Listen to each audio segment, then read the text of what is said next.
பேரவைத் தலைவர் அவர்களே, இந்த வரலாற்று சிறப்புமிக்க தீர்மானத்தை முன்மொழிந்திருக்கின்ற மாண்புமிகு முதல்வர் அவர்களே, இந்த அவையில் பங்கேற்று இந்த தீர்மானத்தை வழிமொழிந்திருக்கின்ற திராவிட முன்னேற்ற கழகத்தைச் சேர்ந்த தலைவர் பெருமக்களே, எதிர்க்கட்சி தலைவர் அவர்களே, மாண்புமிகு அமைச்சர் பெருமக்களே, சட்டமன்ற உறுப்பினர்களே, உங்கள் அத்தனை பேருக்கும் முதலில் என்னுடைய காலை வணக்கத்தை தெரிவித்துக் கொள்கின்றேன். தமிழ்நாடு, தமிழர் என்கின்ற அடையாளத்தை தொடர்ந்து தமிழ்நாட்டில் விதைத்து வந்திருக்கின்ற அந்த அரசியல்தான் இன்றைக்கு தமிழ்நாட்டில் நீடித்து வருகின்றது. அந்த வகையில் தந்தை பெரியார் விதைத்த அந்த விதைப்பு, மரியாதைக்குரிய பேரறிஞர் அண்ணா அவர்கள் முன்மொழிந்த தமிழ்நாடு என்கின்ற பெயர், பேரறிஞர் அண்ணாவுக்கு பிறகு தமிழ்நாட்டில் சமத்துவ பெரியார் முத்தமிழறிஞர் என்று சொல்லக்கூடிய வகையில் தமிழ்நாட்டில் தமிழருக்கென்று ஒரு அடையாளத்தை அரசியல்படுத்திய கலைஞர் அவர்கள், அந்த வரிசையில் இன்றைக்கு மாண்புமிகு முதல்வர் ஜோசப் விஜய் அவர்கள் முன்மொழிந்த இந்த தீர்மானத்தை விடுதலை சிறுத்தைகளின் சார்பில் நாங்கள் வரவேற்கின்றோம். இந்திய அரசியலமைப்பு வழங்கியுள்ள மொழி மற்றும் பண்பாட்டு உரிமைகளின் அடிப்படையில் தமிழ்நாட்டின் பண்பாட்டு அடையாளத்தை நிலைநிறுத்தும் வகையில் தமிழ்நாட்டில் அமைந்திருக்கும் அனைத்து கல்வி நிறுவனங்கள், பல்கலைக்கழகங்கள், அரசு அலுவலகங்கள், பொதுத்துறை நிறுவனங்கள் உள்ளிட்ட பொது அமைப்புகளின் நிகழ்ச்சிகளிலும் நிகழ்வு தொடங்குவதற்கு முன் தமிழ்தாய் வாழ்த்து கட்டாயம் முதலில் பாடப்பட வேண்டும் என்று மாண்புமிகு முதலமைச்சர் அவர்கள் கொண்டு வந்துள்ள இந்த தனித்துவமான தீர்மானத்தை விடுதலை சிறுத்தைகள் வரவேற்கிறோம். ஏனென்றால் இன்றைய சூழலில் என்ன மாதிரியான நெருக்கடி இருக்கின்றது? மாண்புமிகு முதல்வர் அவர்கள் முன்மொழிந்த இந்த தீர்மானத்தை ஒரு வரலாற்று சிறப்புமிக்க தீர்மானமாகத்தான் நாங்கள் கருதுகின்றோம். தமிழ் மொழியை அழித்துவிட்டு அல்லது ஒரே நாடு ஒரே மொழி என்கின்ற முழக்கத்தை முன்வைத்து தேசிய இனத்தினுடைய அடையாளத்தை அழிக்க முனைகின்ற இந்த சூழலில் மாண்புமிகு முதல்வர் அவர்களுடைய இந்த தீர்மானத்தை முதல்வர் அவர்கள் முன்மொழியும் பொழுது இந்த பக்கம் இருக்கின்ற பெருந்தகைகள் மட்டும்தான் கைதட்டி அல்லது மேசையை தட்டி வரவேற்றோம். ஆனால் எல்லோரும் வந்து அதை வரவேற்க வேண்டும் என்கின்ற ஒரு கோரிக்கை, அந்த தீர்மானத்தை வரவேற்க வேண்டும். ஏன்னா இது ரொம்ப மிக முக்கியமான தீர்மானம். அந்த அடிப்படையில் இதை நான் வந்து முன்மொழிகின்றேன். மகிழ்ச்சி மகிழ்ச்சி மகிழ்ச்சி, வரவேற்றால் மகிழ்ச்சி. அந்த வகையில் இல்லை இந்த மேசை ஒளி வந்து இந்த பக்கம் அந்த பக்கத்தை விட இந்த பக்கம் தான் அதிகமாக இருந்தது என்பதால் நான் சொல்ல வந்தேன். வேற ஒன்றும் நான் குறையாக சொல்லவில்லை. ஏனென்றால் இது ஒரு வரலாற்று சிறப்புமிக்க தீர்மானம். தமிழருடைய அடையாளத்தை, தமிழருடைய மொழியை, தமிழருடைய பண்பாட்டை, தேசிய இனத்துடைய அடையாளத்தை உலகுக்கு பறைசாற்றுகின்ற ஒரு தனித்த தீர்மானம் என்கின்ற அடிப்படையில் இதை நான் முன்மொழிகின்றேன். கடந்த 4 நூற்றாண்டு மேலாக இதே களத்தில் இதே தாயகம், தேசியம், தன்னாட்சி என்கின்ற அடிப்படையில் தமிழர் உரிமை, தமிழர் பண்பாடு, தமிழர் வளர்ச்சியை முன்னிறுத்தி தமிழ் தேசிய அரசியல் களத்தில் எமது தலைவர் தமிழ் தேசிய போராளி தொல்காப்பியன் திருமாவளவன் அவர்கள் தலைமையில் விடுதலை சிறுத்தைகள் தொடர்ந்து இயங்கி வருகின்றோம். எமது தலைவருடைய பிறந்தநாள் ஆகஸ்ட் 17 கூட தமிழர் எழுச்சி நாள் என்றுதான் நாங்கள் தமிழ்நாட்டில் முன்னெடுக்கின்றோம். தேசிய இனங்களின் மொழி, பண்பாடு, உரிமைகளுக்கு எதிராக இன்றைக்கு இந்து ராஷ்டிரம் என்பதை முன்மொழிகின்ற, அதை நிறுவக்கூடிய அல்லது கட்டமைக்கக்கூடிய அந்த முயற்சிகளை முறியடிக்கின்ற வகையில் இன்றைக்கு இந்த தீர்மானம் மிக சிறப்பான தீர்மானம் என்பதில் நான் மிகுந்த மகிழ்ச்சியோடு, பெருமையோடு, தலைநிமிர்வோடு இதை நான் வந்து வரவேற்கிறோம்.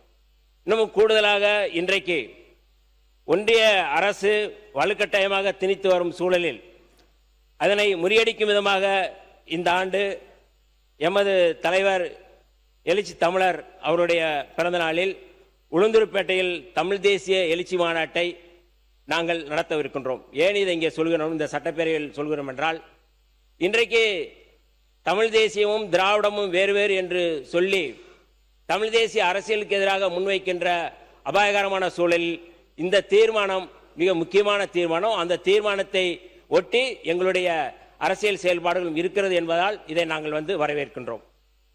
அந்த வகையில் மாண்புமிகு முதலமைச்சர் அவர்கள் கொண்டு வந்துள்ள இந்த தனித்த தீர்மானத்தை தமிழ் தேசிய இனத்தின் பண்பாட்டு உரிமையை நிலைநாட்டும் என்பதில் எந்த தயக்கமுமின்றி விடுதலை சிறுத்தைகள் தமிழ்நாடு முழுக்க இதை வரவேற்க நாங்கள் கடமைப்பட்டிருக்கின்றோம்.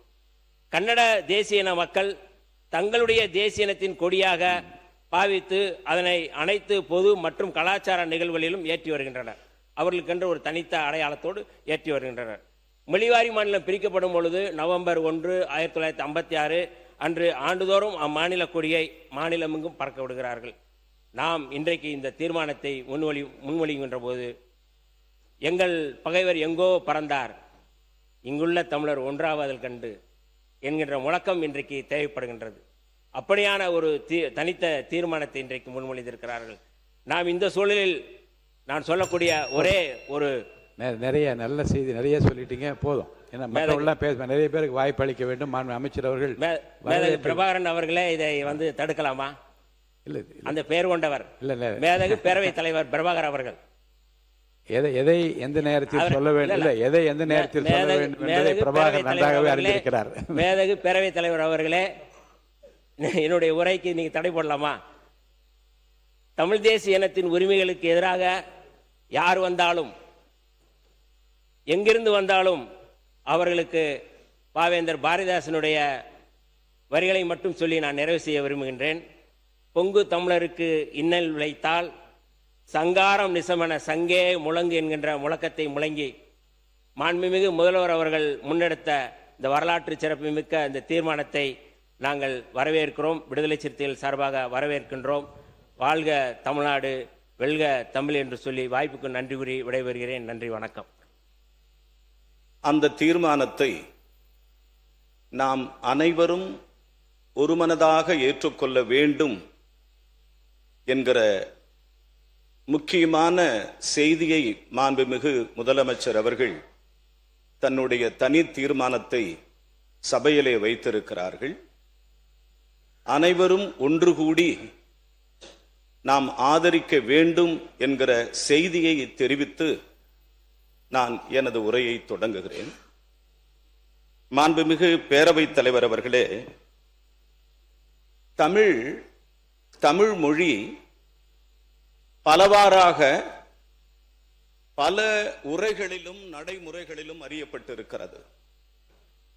தேனாய் தீம்பழமாய் சுவை சேர் கரும்பாய் பால் அமுதம் தானாய். தேனாய் சுவை சேர் கரும்பாய் தீம்பழமாய் பால் அமுதம் தானாய். வானாய் கால் அனலாய் புனலாய் அதில் வாழ் புவியாய். ஆனால் தமிழே, ஆனால் தமிழே, தமிழ் மகனே, தமிழகத்தின் முதல்வரே, நீங்கள் கொண்டு வந்திருக்கிற தனி தீர்மானம் 8.5 கோடி தமிழக மக்களால் முழுமையாக இன்று ஏற்றுக்கொள்ளப்பட்டிருக்கிறது. தேனாய் தீம்பழமாய் சுவைசேர் கரும்பாய் பாலமுதம் தானாய். வானாய் கால் அனலாய் புனலாய் அதில் வாழ் புவியாய். ஆனால் தமிழே, எங்களுக்கு ஆறுதல் தந்தாய் தமிழே, தமிழக முதல்வரே என்று மீண்டும் ஒரு முறை உங்களை வாழ்த்துகிறேன், பாராட்டுகிறேன், கடமைப்பட்டிருக்கிறேன். இந்த அவை சான்றோர்கள், அறிஞர் பெருமக்கள், அவையோர்கள், முன்னாள் முதலமைச்சர்கள், பல்வேறு தலைவர்கள் இந்த அவையிலே உரையாற்றி இருக்கிறார்கள். ஆனால் இந்த அவையிலே உயர்கல்வித்துறையினுடைய அமைச்சர் என்கிற முறையில் எனக்கு வழங்கப்பட்டிருக்கிற வாய்ப்பை நான் பெருமையாக பார்க்கிறேன். மாண்புமிகு பேரவைத் தலைவர் அவர்களே, இந்த தமிழ்த்தாய் வாழ்த்து ஜூலை 28ஆம் தேதி மனோன்மணியம் சுந்தரனார் பல்கலைக்கழகத்திலே ஏற்பட்ட தமிழுக்கு ஏற்பட்ட ஒரு அவமானமாக மாண்புமிகு அமைச்சர்கள் தீர்மானத்தை வரவேற்று மற்றும் நீங்கள் பேசுவது பொருத்தமானதாக இருக்கும். தமிழ்த்தாய் வாழ்த்தான நீராறும் கடலுடுத்த என்ற பாடல் அவர் எழுதிய மனோன்மணியம் நூலில் தொடங்கப்பட்ட பாடலாகும். மனோன்மணியம் சுந்தரனாம் பிள்ளை அவர்கள் அன்றைய திருவிதாங்கூர் சமஸ்தானத்தை உள்ளடக்கிய ஆலப்புழா பகுதியில் ஏப்ரல் 4ஆம் தேதி 1855ஆம் ஆண்டு பிறந்தார். 855ஆம் ஆண்டில் பிறந்து 1897 அவர் மறைந்தார். நண்பர்களே, பேரவைத் தலைவர் அவர்களே, 1914 முதல் கரந்தை தமிழ்ச்சங்கம் போன்ற இலக்கிய அமைப்புகளால் இது ஏற்றுக்கொள்ளப்பட்டு பிரபலப்படுத்தப்பட்டது. தமிழக அரசின் தமிழ்த்தாய் வாழ்த்தாக 1970 ஏற்றுக்கொள்ளப்பட்டதற்கு காரணம் அதன் வரிகள் தமிழ் நிலத்தின் புவியியல் மற்றும் கலாச்சார பின்னணியை தமிழ் அன்னைக்கு செய்யப்படும் ஒரு பிரார்த்தனையாக உருவகப்படுத்தி தமிழ் மொழியின் அழியாத இளமையையும் நிலைத்தன்மையையும் போற்றுவதாகும். அவர் நினைவாக அவரை கௌரவிக்கும் விதமாக திருநெல்வேலியில் 1990 ஆரம்பிக்கப்பட்டதே மனோன்மணியம் சுந்தரனார் பல்கலைக்கழகமாகும். கல் தோன்றி மண் தோன்றா காலத்தே வாளோடு முன் தோன்றி மூத்த குடி தமிழ் குடி என்று சொல்லுவார்கள். இந்திய அரசின் உள்துறை அமைச்சகம் 2025 அனைத்து மாநிலங்களுக்கும் தனது மாநில அரசு நிகழ்ச்சிகளில் தேசிய பாடலை முதலிலும் தேசிய கீதத்தை இரண்டாவதும் பாடப்பட வேண்டும் என்று வலியுறுத்தி இருக்கிறது. இதனால் நமது அரசு நிகழ்ச்சிகளில் பாரம்பரியமாக பாடப்பட்டு வந்த நமது தமிழ்த்தாய் வாழ்த்து பாடல் பின்னுக்கு தள்ளப்பட்டுள்ளது என்பது உறுப்பினர்